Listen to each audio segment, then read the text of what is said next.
Olá, seja bem-vindo ao Portal Galeno.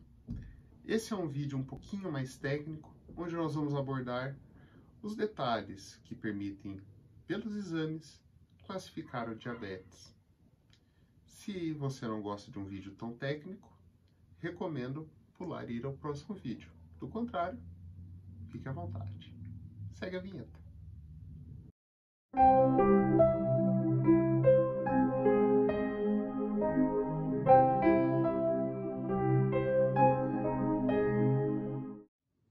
Olá!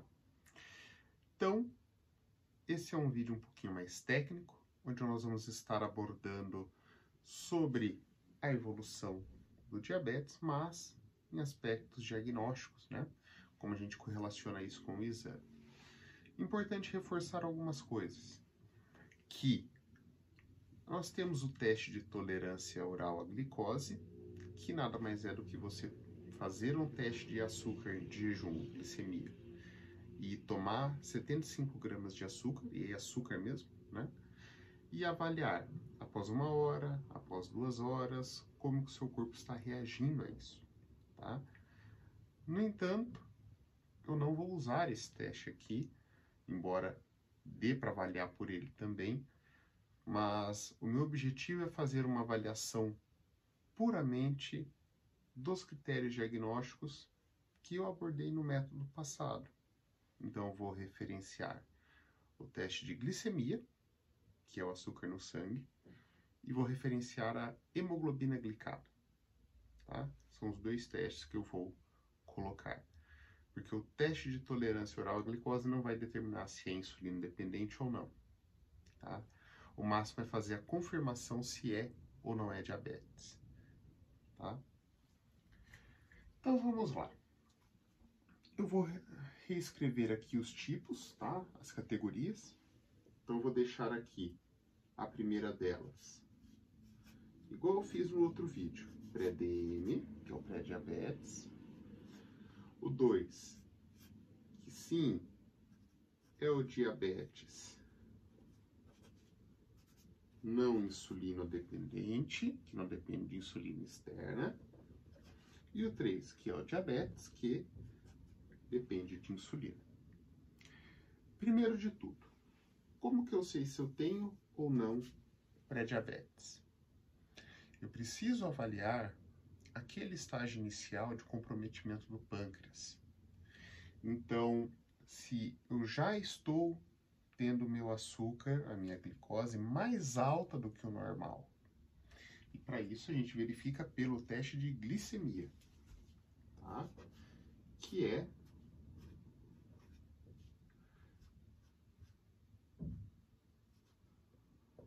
glicemia. Esse teste até 99 é normal. De 100 a 125, ele nos indica pré-diabetes. E 126 ou mais, diabetes. Vou só fazer a flechinha aqui para ficar mais bonitinho, né? Então, 100 a 125, pré-diabetes. 126 ou mais,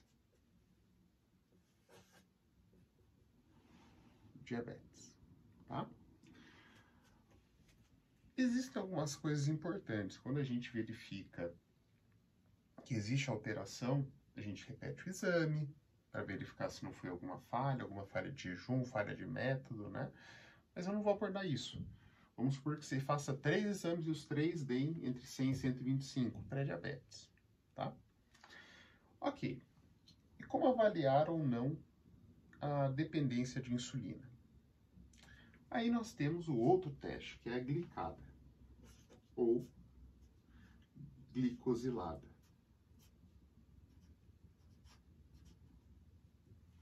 Tá? Nossas células do nosso sangue, tá? Elas duram mais ou menos entre 3 a 4 meses. Essas células vão aglomerando ao redor delas, né? elas são como se fosse um disquinho, né? Depois procura no Google, é bem bonitinha a imagem da célula. O nome da célula é hemácia, tá? Elas vão aglomerando tudo que elas têm no sangue, inclusive açúcar.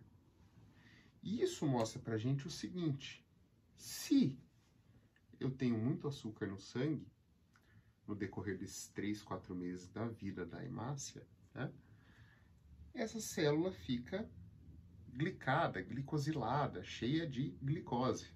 Se eu tenho pouco, fica com menos. E isso é medido numa relação de porcentagem. Então, qual a porcentagem da célula que tem açúcar grudado ao redor, né? E esse nada mais é do que o nosso teste de glicado. Porque, diferente do nosso açúcar, que tem que ter jejum e uma série de cuidados, a célula do nosso sangue, ela passa pelo nosso corpo sem parar, entrando em contato com o açúcar, na hora que a gente come, na hora que a gente está em jejum, se a gente comer coisas saudáveis, se a gente comer uma barrona de chocolate, ela está lá. Então, ela mostra uma média dos últimos 3 a 4 meses. O normal, tá? É que seja menor do que 6%. Menor ou igual, tá? Quando a gente tem de 6, eu vou colocar 6,5, porque 6,5 é uma meta para o diabético, tá? É a meta mais rígida para um diabético, tá? De 6,5 a 7,5%, a gente tem uma diabetes controlada. Quando a gente tem algo maior que 8%, né, e aqui eu já dou uma colher de chá para o paciente, tem esse 0,5% até chegar aqui, né, a gente tem uma diabetes que está descontrolada. Então, se o paciente tem um diabetes descontrolado, mesmo fazendo o tratamento, isso indica que ele não tem mais uma quantidade suficiente de insulina no próprio corpo e que a gente tem que fazer a reposição artificial. Ou seja, tudo que for de 7,5 para baixo, embora a setinha que seja para cima, mas de 7,5 ou menos, indica controle do diabetes. Logo, ou eu mantenho a dose de insulina que ele já tem, ou eu deixo sem insulina e fazendo apenas o controle alimentar, medicamentoso e etc., igual a gente vai ver nos vídeos seguintes.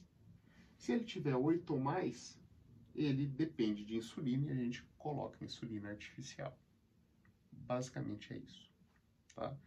Então, se você for fazer o seu exame, você já usa metformina, por exemplo, já faz algum controle alimentar, e você tem lá 201 de glicemia, e tem 10% de glicada, você tem que usar insulina, não tem muito o que fazer, tá? Então, nós vamos lutar para usar a menor dose possível, mas você cumpre o critério para diabetes que depende de insulina, tá? Basicamente é isso, tá? É uma parte mais técnica, mais chatinha, mas que é importante para alguns pacientes e que eu já vi isso na prática. Então, é isso. Até o próximo vídeo.